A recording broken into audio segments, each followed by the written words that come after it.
Those are the 3 types of hooks that you can use in your next video ad. You want to get people to stop the scroll and hook them in with your content, then you need to have a good hook. The first 3 to 5 seconds of your video are so important. I'm going to go over why the hook is so important and the most critical piece of your video. Let's jump right in. The hook is meant to keep retention, and retention is keeping people involved throughout the whole video, getting a high watch time, a high watch rate, getting people to watch through the majority or, if not the whole of your video. The hook not only gets people interested, gets them to start watching, but also can increase your retention. The goal is to hook people in with something that is attractive, but that also, is not clickbait. It actually is on brand or on message with the whole video. And so you're hooking them in with something not only attractive, but also relevant, that they're gonna get what you promise with that hook. For a video ad, the hook is the most important piece. So you should spend the majority of your time on the hook. You want to be very intentional about how you're bringing people in to watch your video ad. People are going to be scrolling through Facebook or Instagram. You want to stop the scroll. So how do we stop the scroll? You need to present something that is attractive, impressive, or agitate the problem. So those are the 3 things: attractive, impressive, or agitates a problem. Number 1 is give an attractive result. When you're scrolling Facebook or Instagram, odds are you're not looking for ads. As a marketer, you might actually be looking for ads, but generally nobody's looking for an ad. Your goal as a marketer or as a business owner that's putting out an ad is to stop the scroll. We want to make sure that we get somebody's attention and keep them hooked. Now, an attractive result is something that you have done that has yielded you results and that could yield others results too. So I actually want to show an example to you of an attractive result hook in a video ad.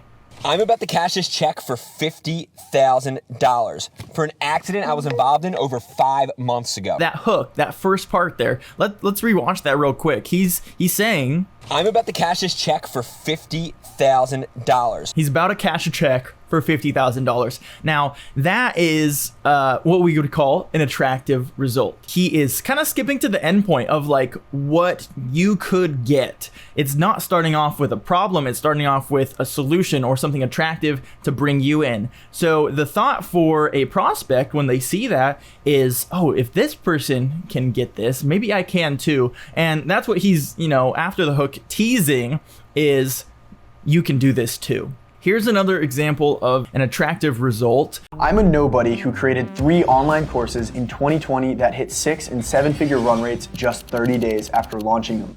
All right, boom, that's the hook. Here's something impressive that he did, an attractive result that he's gonna tease that you can do as well. So you're hooking somebody in like, look at this awesome thing I did. It has to connect with your audience. So it has to be relevant to them. So the first type of hook you can use is an attractive result, something that you've done or you're going to do that is large scale, and that will entice somebody to continue watching. You want to get them past that 3 to 5 seconds to continue watching. So that's the first type of hook. So the second type of hook that you can use is an impressive case study. Now, this is very similar to an attractive result, something that is personal, but the impressive case study is something impressive you did for somebody else. These 2 first types can correlate a little bit, right? They're kind of doing the same thing. It's like, hey, here's this awesome thing and you can do it too, or I could do this for you too. So the impressive case study is going to evoke similar emotions from the prospect, and the goal again is to stop the scroll. You are bringing in the prospect with this awesome thing that you did for somebody else, and you're hooking them, right? Because you're going to tease that you can do that for them too.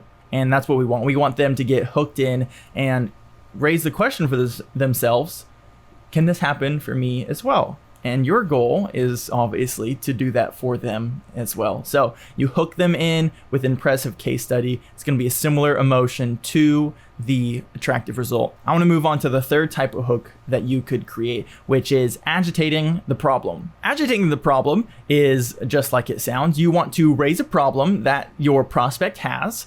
This is going to do a couple things. it's going to immediately connect with them. If they have that problem, they're going to be connected to that, right? If they feel those emotions of that problem, if they know that problem, then there's going to be an immediate connection there. And the second part, you want to identify with them. You want to be an authority on that problem. So I want to show you an example of agitating the problem. Most entrepreneurs don't have a business. They have a funnel, and their funnel is a turd. Why? Because they're doing... All right, so in the first 3 to 5 seconds, the ad shows a turd, which I think is, trying to be a little bit out there and draw in the prospect. Another thing that this ad is doing well is there's movement in the camera, so you immediately get something that's going to try to stop the scroll, right? If there's movement, it might stop the scroll. Static, maybe not as well. And so it's doing a couple things. There's movement in the shot. It's showing a piece of poop, trying to be kind of out there. And if you see that scrolling, you might want to stop.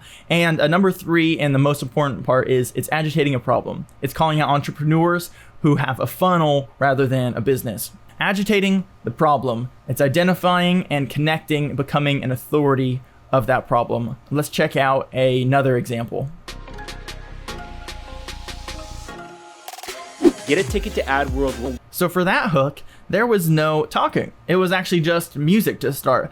But I think this ad does the scroll stopping hook very, very well. It's a dynamic image. You have somebody with sticky hands on a computer. That looks disgusting. And frankly, I would not want that to happen to my laptop. But the goal here is to stop the scroll. Now, this ad is for AdWorld Conference. They're trying to teach people ads, and I think that they're doing a really good job with their own ad, which is trying to stop the scroll. That is the goal of the hook. You just want to stop the scroll. Not only do you have the ads not sticking copy on the video, right, calling out the problem if your ads aren't sticking, but it's stopping the scroll with a dynamic image. That's probably one of the best ways that you can get a hook, something that agitates a problem and is a dynamic image that will stop the scroll. So those are the 3 types of hooks that you can use in your next video ad.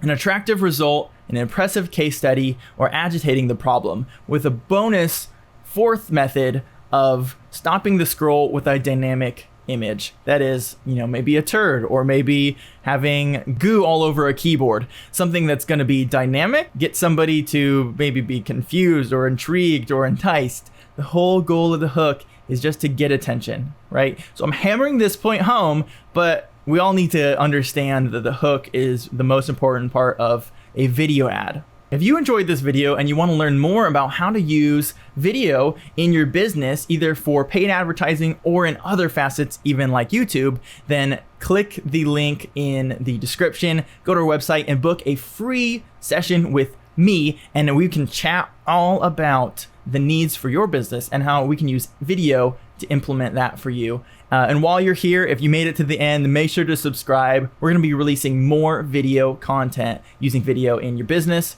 Thanks for watching, and I will see you next time.